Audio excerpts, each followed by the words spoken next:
Assalamu alaikum everyone. I do hope that you all are well and enjoying your vacations. I'm here with a new lecture. This one is about a famous writer and poet who has done so many things for literature and had so many works and poems and sonnets and literature. Myself, Asin, I'm doing well and I wish for your good health. So let's see what is our today's topic. So our today's topic is about John Milton.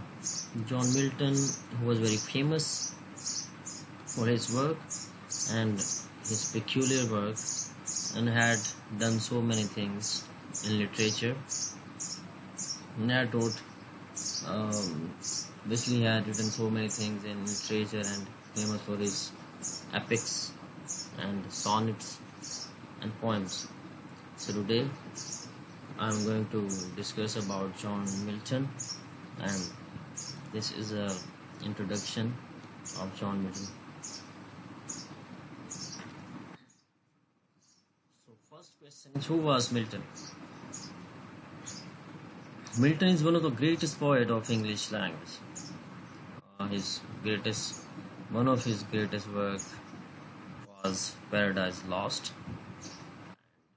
While influence on 18th century verse, pamphlets defending civil and religious rights. John Donne Miscellany was born in December 9, 1608, London, England, and died November 8, 1674, London. He was an English poet, pamphleteer, and historian, considered the most significant English author after William Shakespeare.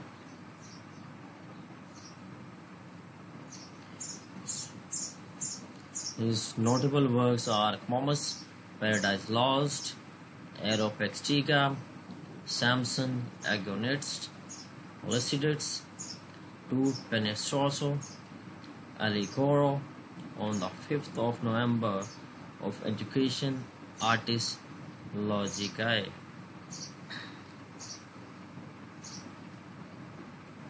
This is a little background of John Milton. Born in London on December 9 in 1608, as I have told you on the previous slide. Born into a middle class family, son of a composer and musician, home tutored till the age of 12 to 13, mastered Greek, Latin and Hebrew. He was determined to be a priest but gave up the idea.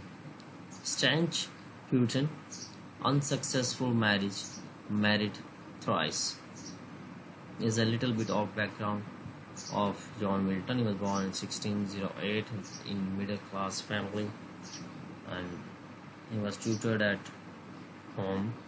Milton is best known for actually a Paradise Lost, widely regarded as the greatest epic poem in English.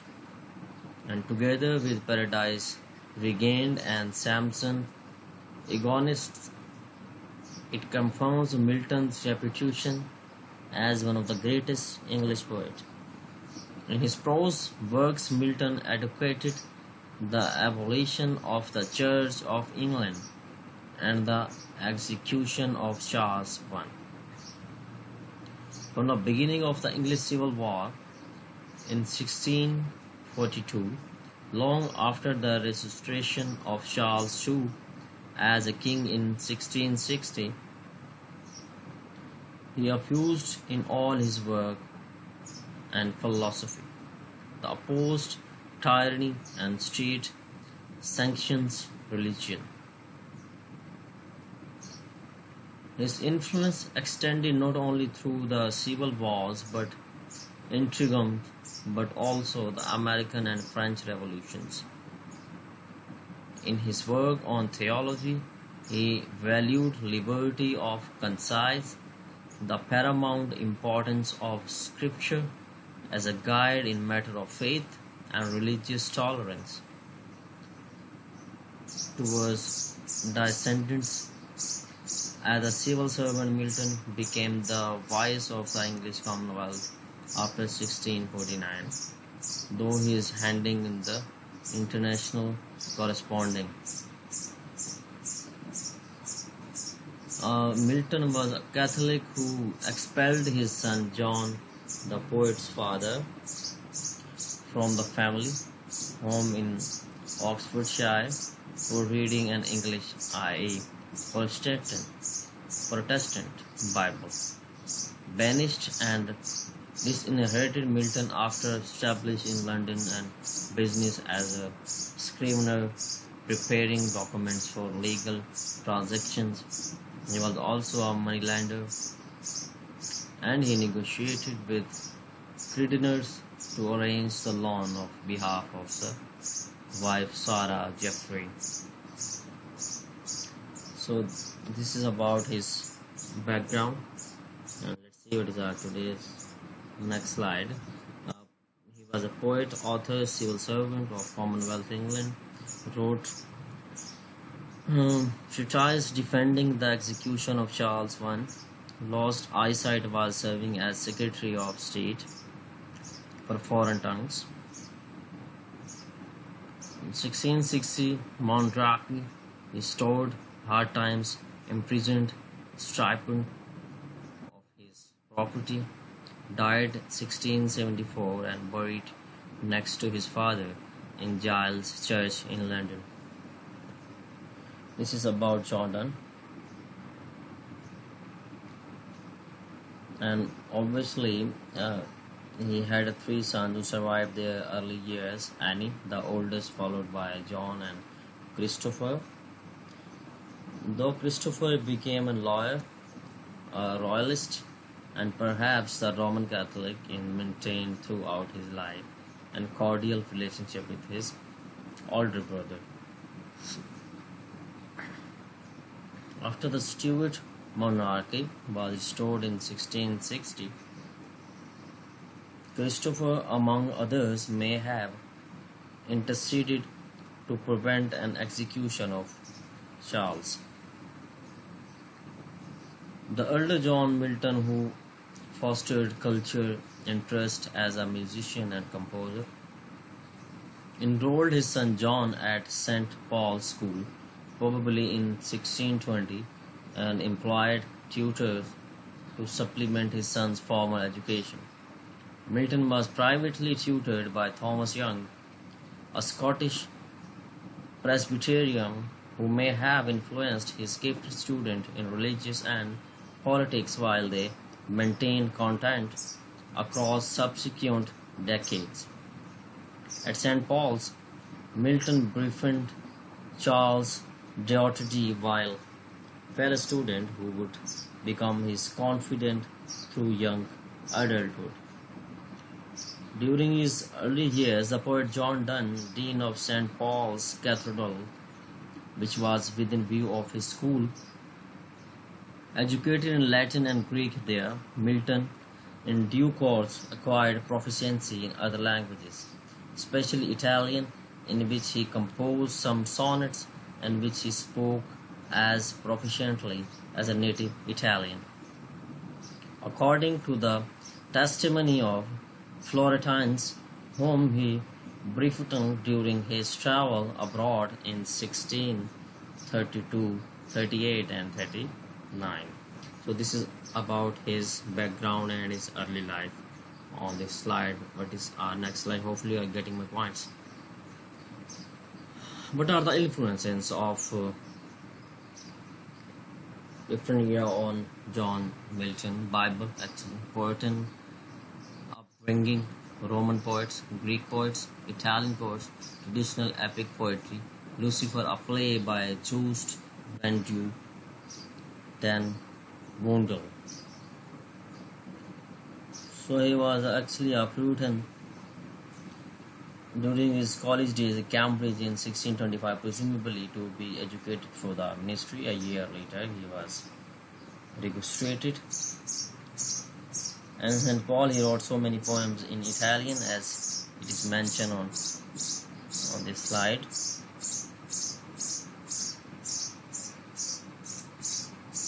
And Milton eventually probably he expelled for a period of time because of the conflict with his tutor, the logician William Chappell. He was later reinstated under tutor Nathaniel Tovey in 1629. Milton was awarded a Bachelor of Arts degree, and in 1632 he received a Master Arts degree there. And he was a Puritan. Actually, inclination which became a more radical. He matured, caused him to the dislike his hierarchy of the established church, and obviously he was influenced by Bible. He was a churchman. Instead, unfortunately, virtue perhaps is self-evident, and this affection impaired the Church of England. Overall, Milton was displeased with Cambridge possibly, and because study there emphasized scholasticism, which he found stupefying imagination. Moreover, in corresponding with a former tutor is called Chilney. He called him a lady of Christian College. And so in 1602, after 7 years at Cambridge, Milton turned to his family home, Hampshire, later. And Milton's background, the two location, Milton spent approximately 6 years in student, right, in the gainful in that period. These are the influences on John Milton in literature actually. The Lucifer play Joes by the Vondel, and traditional epic poetry, Italian poets, Puritan upbringing, Roman poets, Greek and Bible. Milton as a Puritan. Obviously, he was a Puritan, as I have told you earlier. He published many pamphlets. Episcopacy in 1642, Divorce 1643, Liberty of Press 1644, Regicides 1649, People's Rights to Punish Tyrants. Basically, being a Puritan in his middle did not do station that he has fully explained academically, or that his Puritan inclination, which became more radical as he matured, caused him a dislike of hierarchy. Established church in the instance of uniformity of worship, and overall displeased with the Cambridge and fellow church. As a fellow student, he called him a lady of Christ because he is a Puritan, as we have discussed that in the previous slide. Influences on Milton's theme before blindness. क्या influence थे Milton के themes के before blindness, उसकी आंखों की रोशनी के जाने से पहले. Sisters Miscarriage in 1626, Shakespeare का influence था उस पर. 1632, an invention of gunpowder. First marriage in 1643, death of Catherine's second wife, 1658. These are the main incidents of his life during his lifetime. Obviously, in before that, and after Shakespeare in 1638, accompanied by a manservant, Milton undertook a tour to the continent of about 15 months, most of which is spent in Italy, primarily Rome and Florence. The Florentine Academy especially appealed to Milton, and he befriended young members of the Italian literati whose similarly humanistic interest he found gratifying, invigorated in by their admiration of him and corresponding by the Italian friends after his return to England. Though he never saw them again while he in Florence, Milton also met with Galileo, who was under virtual house arrest. The circumstances of this extraordinary meeting, whereby a young Englishman about 30 years old gained access to the aged and blind astronomer, are known. Galileo would become the only contemporary whom Milton mentioned by name in Paradise Lost. while in Italy, Milton, the closest wife and companion from the St. Paul's school, possibly victim of the plague.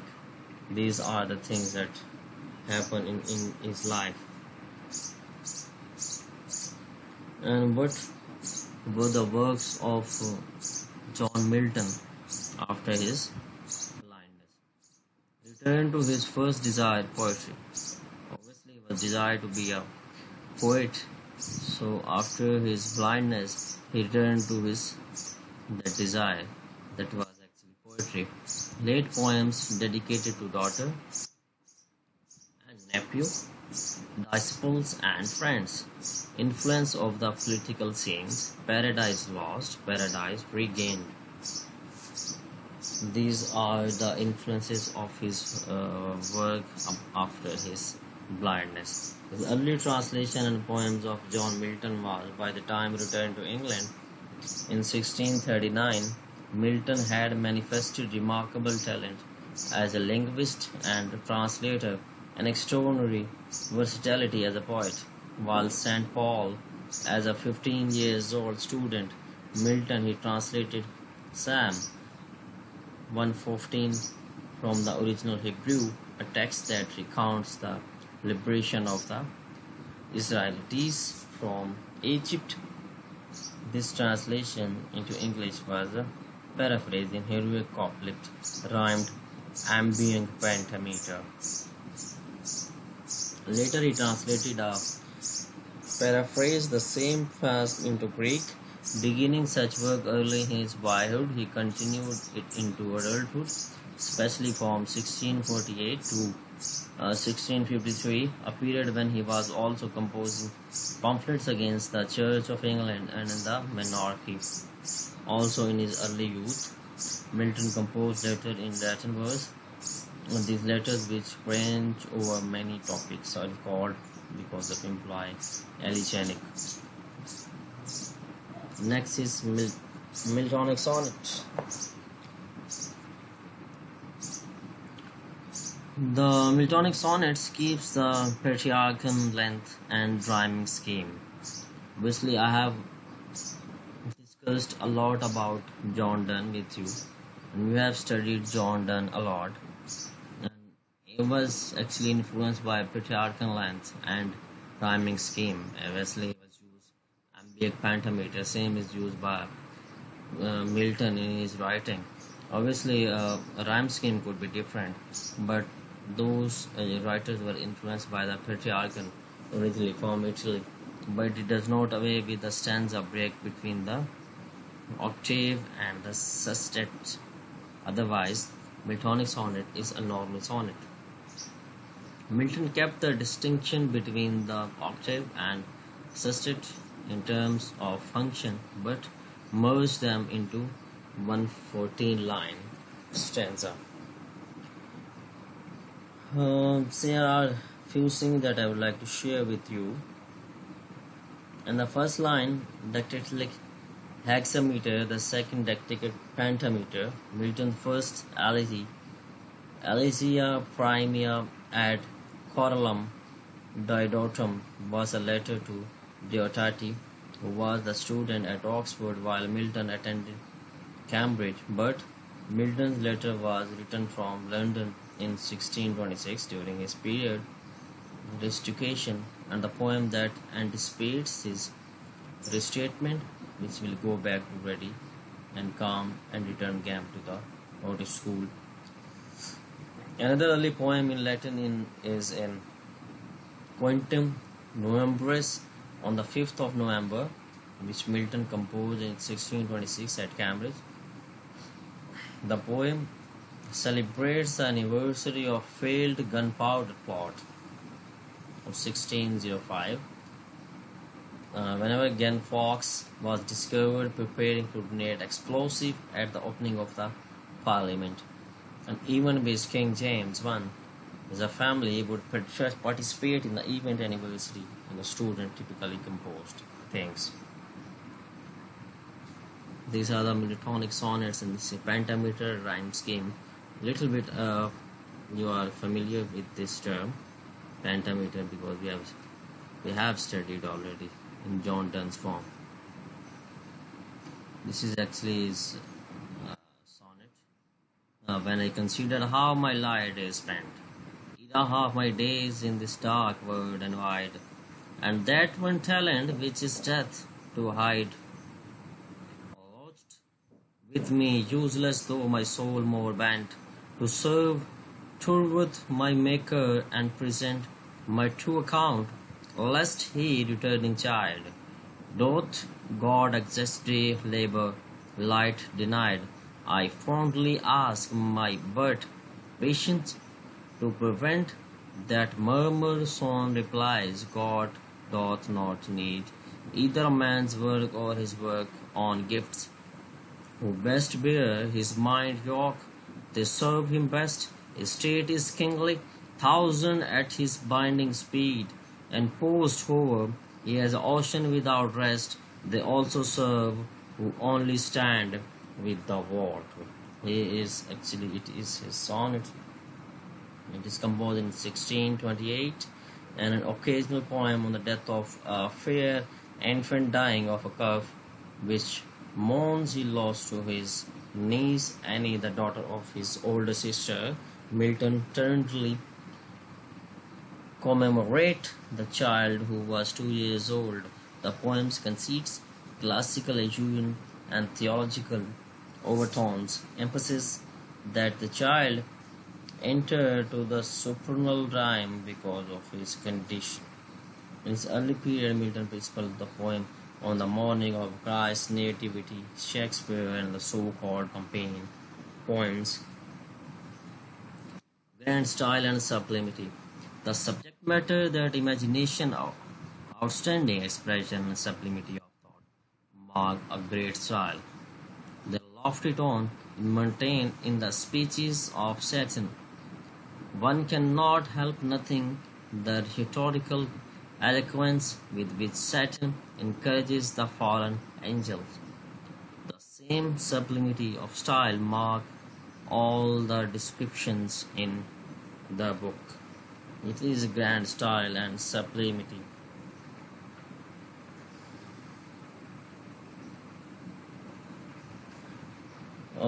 Next poem, whether dramatize how the wholesome personality blends aspect of the mirth and melancholy, which commentators suggest that Milton may be allegorically patriotic of his own personality in Will Penseroso and Dorothy more recipient in his life. Style. Extensive use of enjambments, the continuation of the sentence from the one line to the next. Especially a rhyme. Use of Latinisms, inversions, darkness and lights to depict hell and heaven. Elevated style, some critic gave the poem a political dimension. Obviously, this is a very easy one. It's a slide that shows that how he writes and how he uses Latinisms and inversions. Obviously, he uses darkness and light to depict heaven and hell. These are his major themes. In Paradise Lost, he describes about the hell and the heaven. Elevated style, and critic gave him the political dimension as well. Blank verse. Blank verse requires no rhyme scheme. The poet is more likely to choose words because of meaning rather than the what fits the rhyme scheme. Also, blank verse, which usually is fitted in ambient pentameter, provides the rhythm most suited to English sentences. That means that is a freedom of mind, whereas it would be seducer argues that appetites and the desires issues from one's nature and the natural things in the poetry. Late in 1637, Milton composed a pastoral elegy called Lycidas, which commemorates the death. Hastily, I have discussed it with you before that. And then this point, a man's first disobedience, and the fruit of the forbidden tree whose mortal taste brought death into the world and all our who, with the loss of Eden till one greater man restore us and regain the blissful seat. Sing heavenly muse that on the script top of Origin of the Sinai this inspire that shepherd who first taught the chosen seed in the beginning of how the heaven and earth. Obviously, these are the blank verse, and these have been taken from his epics, Paradise Lost. This is about the disobedience of a man, how he eaten the forbidden fruit and came to this word. Conclusion. Milton's style can be described as the word Johnson says of Spenser.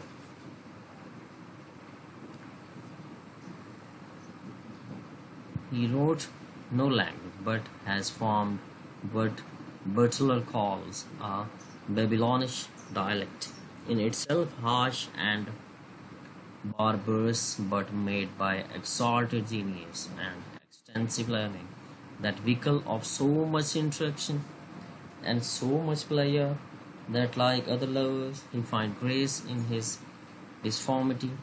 Whatever be the faults of his diction, he cannot want to the praise of copiousness and variety.